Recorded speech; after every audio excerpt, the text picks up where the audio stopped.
भंडारित अनाज के कीट कृषि के लिए एक महत्वपूर्ण चुनौती पैदा करते हैं, जो कटाई के बाद के चरण को प्रभावित करते हैं और भंडारित अनाज की मात्रा और गुणवत्ता को खतरे में डालते हैं।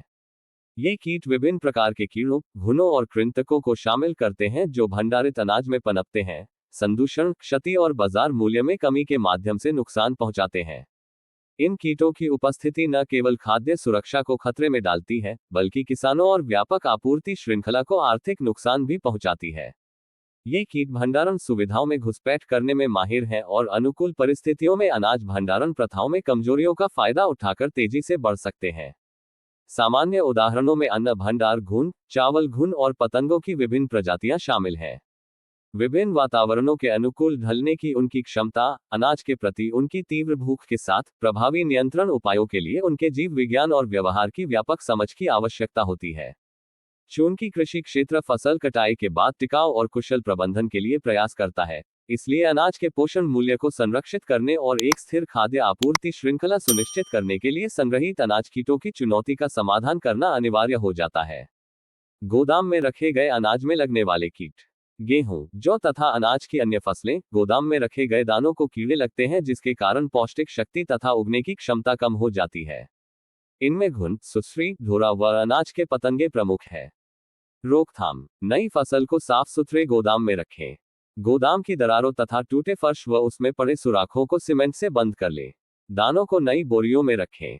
यदि पुरानी बोरियां प्रयोग करनी हो तो उन्हें मेलाथियान 50 EC1 भाग साइथियान या मेलाथियान 500 भाग पानी में 10 मिनट भिगोकर छाया में सुखाएं और उसके बाद दानों से भरें।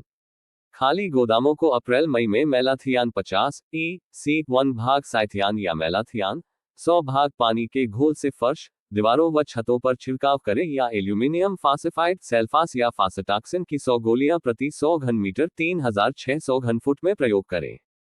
बीज के लिए रखे गए दानों में 250 ग्राम साइथियान या मेलाथियान 5% धूल प्रति क्विंटल के हिसाब से मिलाएं।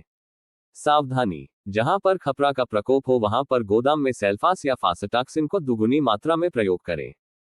खाने वाले अनाज में कीटनाशक न मिलाएं। विषैली गैस देने वाली दवाइयों का प्रयोग केवल बंद गोदामों में करें।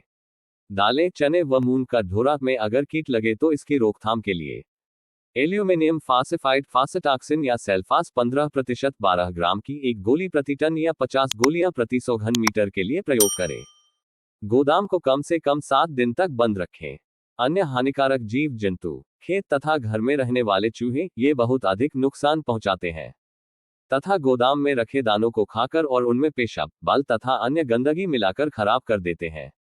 ये बोरियों, कपड़ों को भी नुकसान पहुंचाते हैं। चूहों को चूहेदानी में पकड़कर व पानी में डुबोकर मार दें। शाम के समय चूहे के बिलों की खोज कर ले तथा उन्हें बंद कर दें और अगले दिन खुले हुए बिलों में एल्यूमिनियम फास्फाइड फास्टाक्सिन या सेल्फास की एक गोली डालकर बंद कर दें। 49.5 किलोग्राम गेहूं, मक्की, बाजरा या चने के दानों में 500 ग्राम जिंक फास्फाइड और सरसों का तेल मिलाएं और उसके बाद 1 चम्मच भर बिल के अंदर व बाहर रखें। कुछ पक्षी जैसे चिड़िया, कौवे, तोते इत्यादि कई फसलों, सब्जियों और फलों को हानि पहुंचाते हैं। पक्षियों को भयभीत करने वाले यंत्र से भगा दें। चिड़ियों को 2% लिबासिड 100 EC फेनेथियान से रचे हुए गेहूं के दानों को खिलाने से मारा जा सकता है। कौवों को 2% लिबासिड 100 EC फेनेथियान से रचित चपातियां खिलाने से मारा जा सकता है। प्रजनन के समय पक्षियों के अंडों व घोंसलों को नष्ट कर दें। सावधानी: 1 किलोग्राम गेहूं के दानों को आधा लीटर पानी जिसमें 2 से 3 मिलीलीटर लिबासिड 100 EC मिला हो 6 घंटों के लिए भिगोएं व उसके बाद छाया में सुखाएं। इन दानों को सायंकाल कपड़े पर डालकर बिखेर दें ताकि चिड़िया अगले दिन प्रातः उन्हें खा ले। बच्चों, पालतू जानवरों व पशुओं को इनके निकट न जाने दें। किसान भाइयों और बहनों, वीडियो पसंद आया हो तो वीडियो को लाइक करें, अपने किसान मित्रों के साथ शेयर करें, चैनल को सब्सक्राइब करके बेल आइकॉन दबाना ना भूलें। धन्यवाद।